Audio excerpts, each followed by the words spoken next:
Bonjour à toutes et à tous et bienvenue dans cette partie de la nuit 03. Si vous me suivez depuis longtemps, vous savez que je suis un spécialiste du paranormal. La vidéo d'Halloween 2020 était d'ailleurs sur un phénomène lié au paranormal qu'on appelle la paralysie du sommeil. Vous pouvez toujours aller la voir si vous voulez. Et donc en hommage à cette passion, dans cette partie de la nuit 03, je vais revenir sur 3 phénomènes paranormaux ayant eu lieu en France. Parce que oui, les histoires de paranormal, c'est pas juste aux États-Unis ou au Royaume-Uni. Non, il y a aussi en France. Donc, on peut commencer. Cette première histoire est sans aucun doute l'un des cas paranormaux les plus connus de France. À Villeneuve d'Ascq, une maison semblant sortir de l'imaginaire d'Alfred Hitchcock, mais existant réellement, a tout pour attirer les rumeurs. Des locataires s'y seraient suicidés et d'autres auraient quitté la maison totalement traumatisés. Vous allez voir.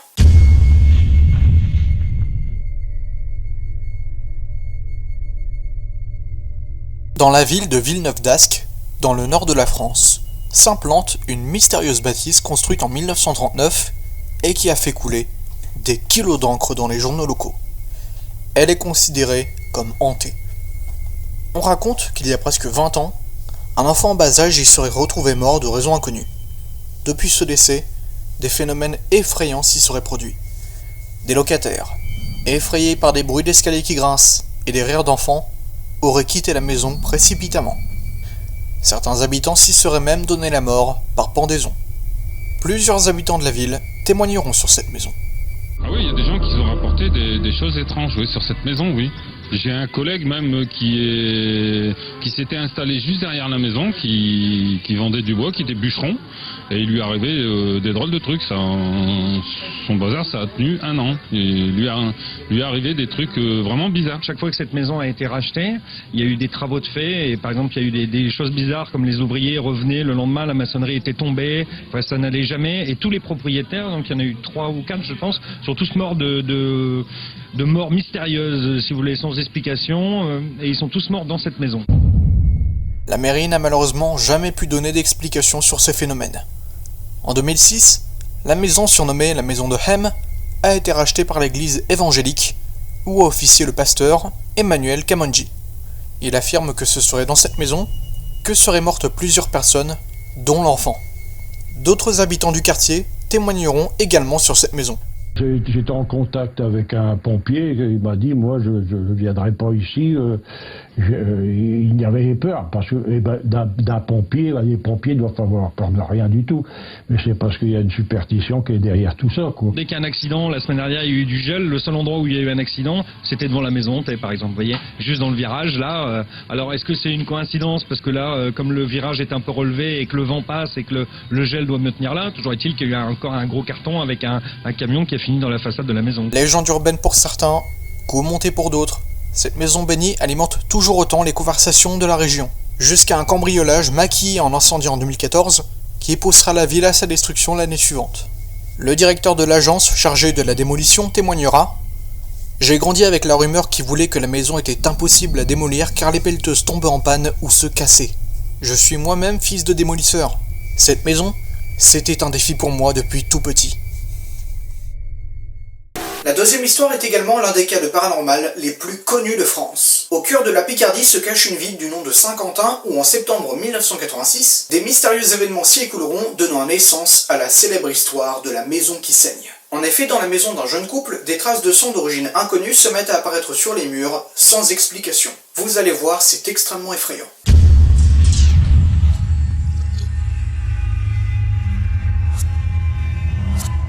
Saint-Quentin, une commune française de Picardie à 140 km au-dessus de la capitale.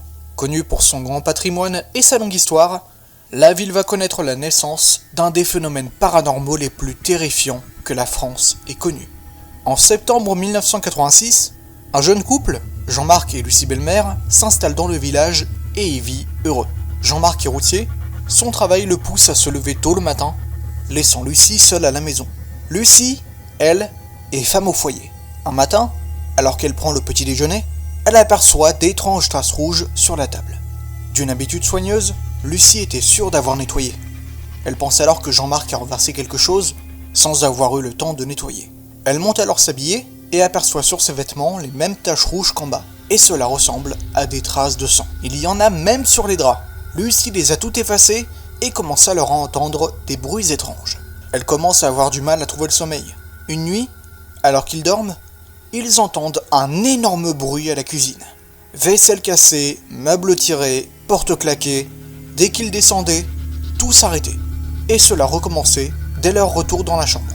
Un autre soir, Lucie se met à trouver des taches de plus en plus grosses. Terrorisé, le couple appelle immédiatement la police. Le brigadier-chef, Guy Piette, et son adjoint arrivent sur les lieux, pensant d'abord à une blague. Mais quand ils arrivent sur les lieux, les conclusions sont formelles. Le couple n'a pas menti. Ils pensent alors que le sang viendrait de la queue du chien du couple, mais non. Alors que Lucie discute avec le brigadier-chef, un coup violent retentit à l'étage. Constatant qu'il n'y a personne là-haut, il demande alors au voisin s'il aurait déplacé quelque chose de lourd, mais le voisin dira n'avoir rien déplacé. Le brigadier-chef prend alors conscience de la situation. Plusieurs jours plus tard, Jean-Marc part de nouveau au travail. Terrorisée, Lucie décide alors de se barricader. Elle se met alors à penser que quelqu'un lui veut du mal. Lucie finira par tomber de fatigue. Et au moment de débarrasser la porte, de nouvelles taches de sang apparaissent. Quelque temps plus tard, alors que Lucie rentre chez elle, elle constate que la porte du sous-sol est ouverte, porte qu'elle n'oublie jamais de fermer. Intriguée, Lucie se pousse à aller en bas. C'est alors que la porte se claque derrière elle. Pourtant, lorsque la mère et la sœur de Lucie descendent à la cave, rien ne se passait. La presse s'empare de l'affaire, et très vite, Lucie est prise pour une folle. De plus en plus de curieux sont attirés par cette maison. À Saint-Quentin, dans l'Aisne, dans une maison d'un quartier populaire, il se passe depuis quelques mois des faits pour le moins troublants. On va même jusqu'à parler de la maison sanglante. Pour être sûr que cela n'est pas une intrusion, la police a alors un stratagème. Éparpiller de la farine sur tous les sols de la maison. Le lendemain matin, 8h30, tout le monde revient à la maison. Lorsqu'ils entrent, aucune trace de panne n'est à signaler. Et pourtant, derrière la porte d'entrée, les policiers font alors des prélèvements et font analyser les traces de sang. Et leurs conclusions sont formelles. Il s'agit de sang humain. Le groupe fait alors appel à un médium. N'étant jamais rentré dans la maison, il découvre que le phénomène trouverait ses origines au sous-sol. Il demande alors à creuser.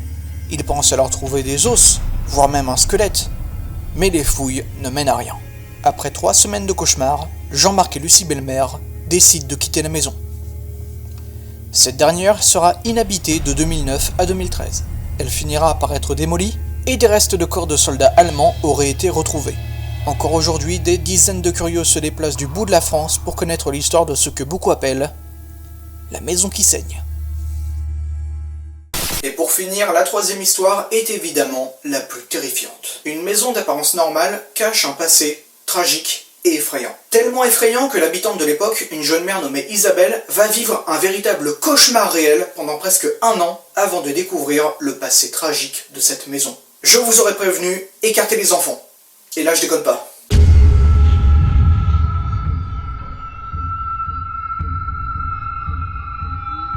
Nous sommes en région parisienne. Il y a presque 40 ans, un pavillon d'apparence simple va se révéler un jour comme une véritable maison de l'horreur après un terrible drame.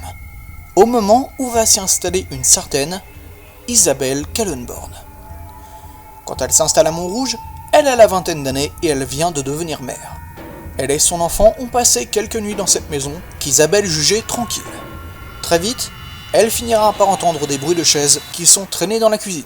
Isabelle et son mari pensaient tout de suite à une intrusion et ce dernier descendait immédiatement au rez-de-chaussée.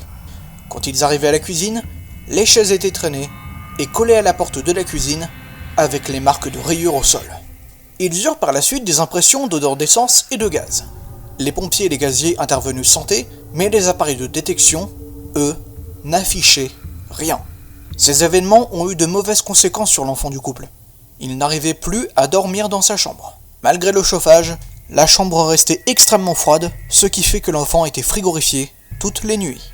Il hurlait de peur, mais n'arrivait malheureusement pas à expliquer. Isabelle a d'abord pensé qu'elle était devenue folle et va voir le médecin. Il lui répondra « Écoutez, je ne vois pas de baby blues chez vous. Je ne détecte pas de dépression. et il lui donnera un conseil: quitter cette maison. Isabelle finit par s'entêter jusqu'à cette fameuse nuit où elle va littéralement vivre son pire cauchemar. Son fils se met à pleurer. Son instinct maternel la pousse à aller le chercher, et au moment où elle veut sortir de la chambre de son fils, la porte se referme. Les lumières ne s'allument pas. La chambre est gelée. Heureusement pour Isabelle, elle avait une amie qui dormait au salon. Elle se met à hurler: Betty, viens m'ouvrir!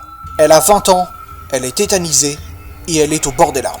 Son amie arrive, et à force de tirer et de pousser, la porte finit par s'ouvrir, et en un éclair, les chiens se jettent sur les peluches de l'enfant, et les déchiquetent en quelques secondes. Ce fut pour Isabelle un véritable moment de panique. Elle et son amie se regardent, les yeux rongés par la terreur. Elles prennent l'enfant, attrapent leur manteau, et sortent de la maison à toute vitesse. Cette nuit fut pour elle la nuit de trop. Isabelle songe immédiatement à vendre la maison. Et c'est à ce moment qu'elle va découvrir le terrible passé de cette maison, avec l'aide d'une voisine. Cette voisine n'était jamais rentrée dans la maison depuis l'arrivée d'Isabelle. Elle l'invite un jour à boire un café, et elle reste bloquée à la porte de la cuisine.